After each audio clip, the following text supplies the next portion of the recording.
Witajcie! Cherry MX Board 3.0S. Taką klawiaturę będę dzisiaj dla Was recenzował. Jest to klawiatura mechaniczna, wyposażona oczywiście w przełączniki Cherry MX, kosztująca ponad 400 zł. Natomiast jest to klawiatura dość nietypowa. Dlaczego? Przekonacie się o tym dzisiaj. Za chwilkę zobaczycie ją bardzo szczegółowo, tak więc zapraszam Was do oglądania. Zaczynamy! No i dzisiaj kolejny produkt od marki Cherry MX. Tym razem jest to klawiatura Cherry MX Board 3.0S. Opakowanie jak zwykle wygląda dość skromnie. Mamy informację, że przełączniki produkowane są w Niemczech i macie do wyboru kilka wariantów, czyli przełączniki czarne, których swoją drogą dawno nie testowałem, redy, browny oraz blue. Jeśli ktoś z Was nigdy nie miał do czynienia z przełącznikami black, to jest to samo co red, tylko jest większa siła nacisku, ponieważ tu jest 45 gramów, a tutaj jest 60. Natomiast przełączniki dotykowe to browny i blue. Brown przyhaczenie, a blue specyficzny klik. No i brown troszeczkę mniejsza siła 55, a blue 60. I mamy tą klawiaturę w kilku wariantach kolorystycznych, chociażby w bieli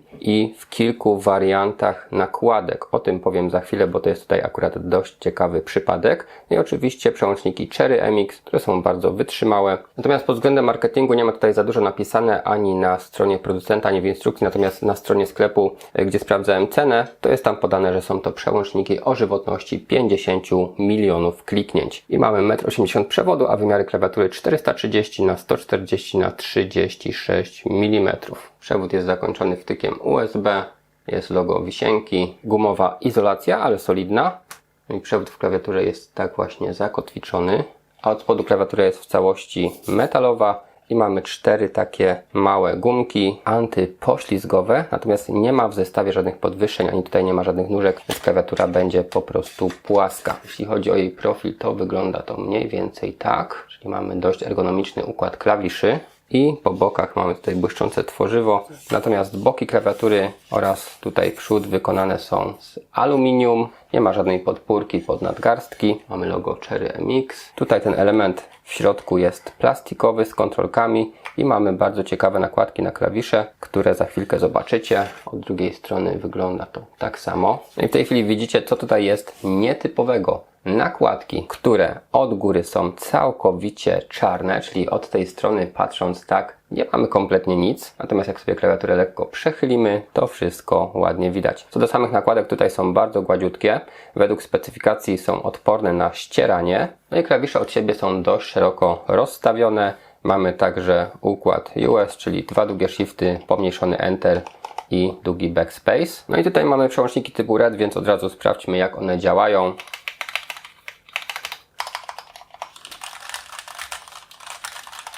Są dość ciche jak na mechanika, dość dyskretne. Zobaczcie, stabilizatory super, bo spacja w ogóle nie tańczy. Gdzie by się nie wcisnęło, to jest takie samo uczucie.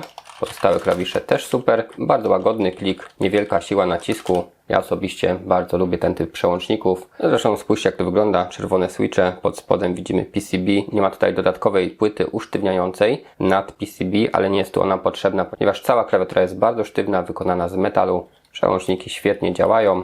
No i widzicie w tej chwili nakładki, dość dobrze wykonane. No i też te nakładki są odpowiednio pościnane, żeby były ergonomiczne. No i same te oznaczenia, jak widzicie, są dość czytelne, pomimo tego dość specyficznego ułożenia. Mamy też klawisze multimedialne i funkcyjne poukrywane tam. No i sprawdźmy, co się stanie, jak ją podłączymy, jak nam się te LEDy zaprezentują. No i proszę bardzo. Tutaj przy tych specyficznych nakładkach to światło jest również specyficzne, ponieważ zależy, pod jakim kątem na klawiaturę spojrzymy, będzie tego więcej lub mniej. No wygląda to ciekawie inaczej. Tutaj cała czarna klawiatura. Załóżmy, że ktoś by przyszedł w odwiedziny, zobaczy taką klawiaturę i stwierdzi, o co chodzi. Przecież na takiej klawiaturze nie da się pisać, nic nie widać. No ale wszystko widać dobrze, wystarczy spojrzeć pod odpowiednim kątem. Natomiast wszystkie znaki to są nadruki, czyli one nie przepuszczają światła, nie są to wycięcia. Dlatego całe światło, jakie się wydobywa, to jest pomiędzy klawiszy. No i wygląda to ładnie. Nawet w ciemnym pomieszczeniu bardzo elegancko. Nasycenie kolorów jest bardzo dobre, ale oczywiście bywają klawiatury dużo jaśniejsze też przez konstrukcję nakładek. Nakładki swoje robią, tym bardziej puddingi, wtedy tego światła jest mnóstwo. Jak sobie wyjmiemy nakładkę, to widzimy, że ta dioda jest dość jasna. Natomiast te nakładki są odrobinę niższe niż chociażby puddingi, no tak bardzo delikatnie, bo są też odpowiednio wyprofilowane, ponieważ zobaczcie, jak dołożyłem puddinga, troszeczkę wystaje, no i wtedy to światło zupełnie inaczej się rozchodzi. Dlatego te LEDy tutaj, pomimo że bardzo ładne, to są minimalistyczne, jest to po prostu funkcja ozdobna. Taki dodatek, klawiatura może przypaść do gustu osobom, które nie lubią przesadnie świecących klawiatur, ale tak lubią, żeby na stanowisku było odrobinkę kolorowo. Sprawdźmy sobie anti-ghosting w tej klawiaturze. Jeśli chodzi o prędkość wbijania przycisków, no to jest bardzo duża, także duża ilość kombinacji nie jest tutaj żadnym problemem.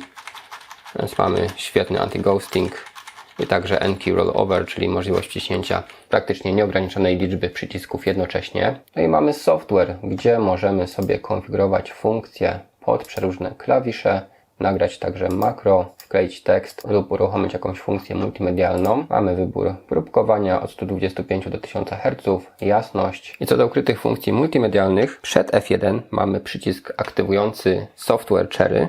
Następnie mamy wyłączenie dźwięku, F2 to jest ciszej, F3 głośniej, F4 wyłączenie, włączenie LEDów. Następnie mamy jaśniej, ciemniej. Kolejne dwa, czyli F7 i F8 to jest prędkość efektów, przyspieszenie, spowolnienie. F9 to jest blokada klawisza Windows, czyli taki tryb gamingowy. F10 przeglądarka internetowa, F11 przeglądarka Windowsa. Zmiana efektów pod F12, więc możemy to sobie przeklikać. Mamy także już bez FN-a kalkulator, do tyłu play, pauza, do przodu. Tak więc tych efektów tutaj multimedialnych jest ukryte całkiem sporo. No i spójrzcie sobie na poszczególne efekty. Ten, który widzicie, to jest efekt wave, czyli fala.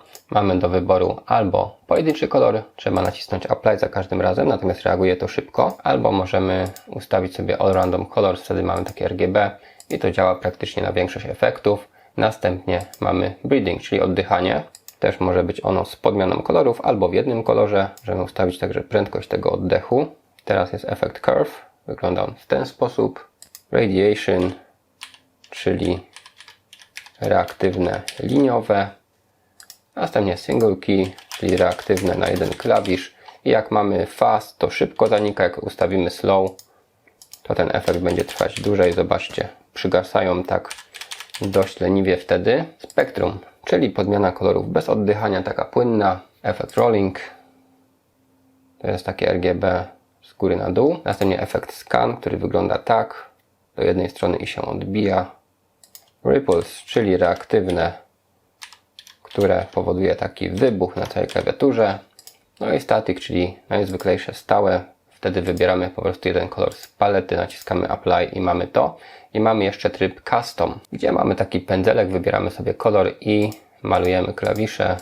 Na przykład do jakiejś gry sobie robimy taki własny zestaw kolorów. Powiedzmy, że coś takiego, naciskamy apply i co się dzieje? Wskakuje nasza kombinacja. Chcemy dodać, malujemy. Wciskamy jeszcze raz apply. No i są. Ale to też oczywiście skasować i zacząć od nowa. Tak więc software jest dość prosty w obsłudze i działa to po prostu ok.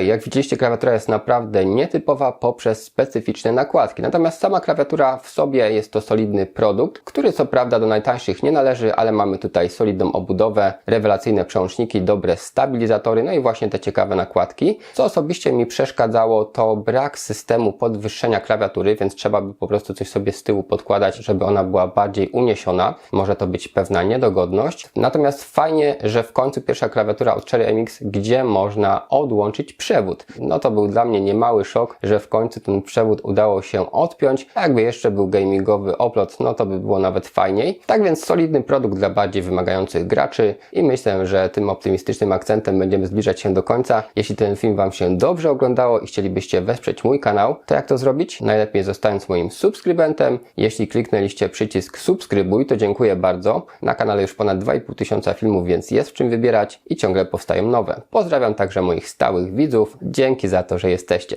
Trzymajcie się.